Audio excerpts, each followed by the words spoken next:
dia ada dua kategori, satu yang live, lagi satu tu animasi. Dan kedua-dua ni saya nampak banyak jugalah yang mana yang menunjukkan pemikiran di sebalik apa yang dibuat. Itulah yang penting tu. Jadi kalau ada pemikiran itu, maka projek akhir tu tentunya menjadi sangat-sangat profesional. Jadi kalau kita ambil yang live tu, ada juga yang pengaruhnya datang daripada apa yang dilihat macam filem dan sebagainya. Jadi salah satu tu adalah tentang gangster dengan polis. Dan saya rasa benda-benda macam ni kalau pelajar tengok, dia akan react dengan lebih baik lah dibanding dengan yang buat straightforward. Jadi nampak kepelbagaian, iaitu satu menggunakan cerita macam drama, yang kedua tu orang biasa, yang ketiga adalah yang straightforward. Jadi dia ada soft sell, dia ada hard sell. Jadi saya nampak satu range yang kalau kita buat graf tu dia akan naik turun. Tidak semuanya buat dengan gaya yang sama. Jadi semuanya bermula dengan idea, dan saya nampak ada banyak yang idea yang bukan kebiasaan lah. Jadi daripada idea itulah yang dia orang buat story development, di mana sampai ke tahap yang penghabisan dengan proper script dan sebagainya. Dan yang bagus tu adalah menggunakan pelajar-pelajar sendiri, bukan profesional. Bermakna kalau besok kalau dia orang gunakan profesional, production itu akan jadi lebih baik. Pandangan saya tentang perkara ini adalah tiap-tiap tahun dibuat, dan tentunya hasil ni akan dilihat oleh pelajar-pelajar lain yang pada masa akan datang dia orang akan buat. Saya rasa feedback session sangat penting bagi semua yang terlibat. Apakah yang baiknya, apa yang kurang baik, dan apa yang perlu diperbaiki. Kalau ada feedback session ni, baru setengah-setengah tu dia akan nampak, oh rupanya dia tersilap, dia ingat begini. Salah satu contoh tu adalah penggunaan grafik. Kalau apa yang disebut jangan digrafikkan.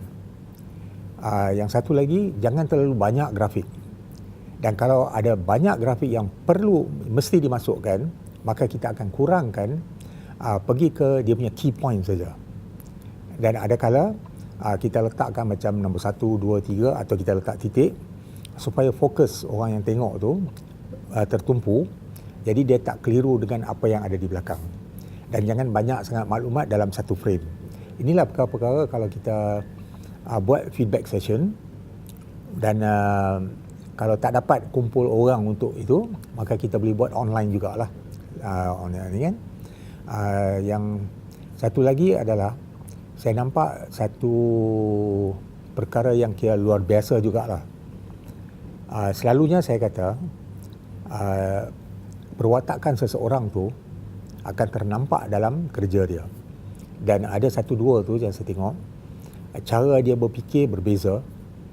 Dan orang macam ni kita kena galakkan, kerana bukan semua akan menonjol, tapi yang satu dua tu yang menonjol tu kita kena galakkan dia supaya dia pergi ke festival filem ke atau ke luar negara mana-mana ke, supaya dia dapat pendedahan yang lebih baik.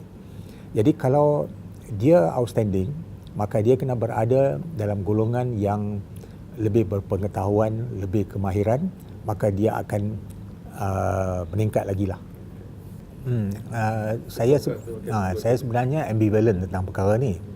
Kerana kalau kita nak bercakap tentang production, sama ada animasi, sama ada live, dia kena bertanding kena sama taraf lah. Tapi pada satu aspek yang lain,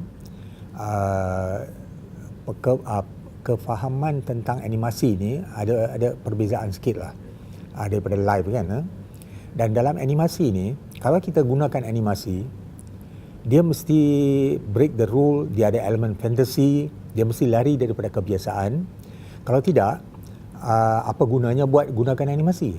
Ya tak? Baik gunakan orang yang berlakon dan sebagainya. Sebagai contoh ya, bagi saya Upin dan Ipin bukan bagus dari segi animasi, kerana dia two talking heads.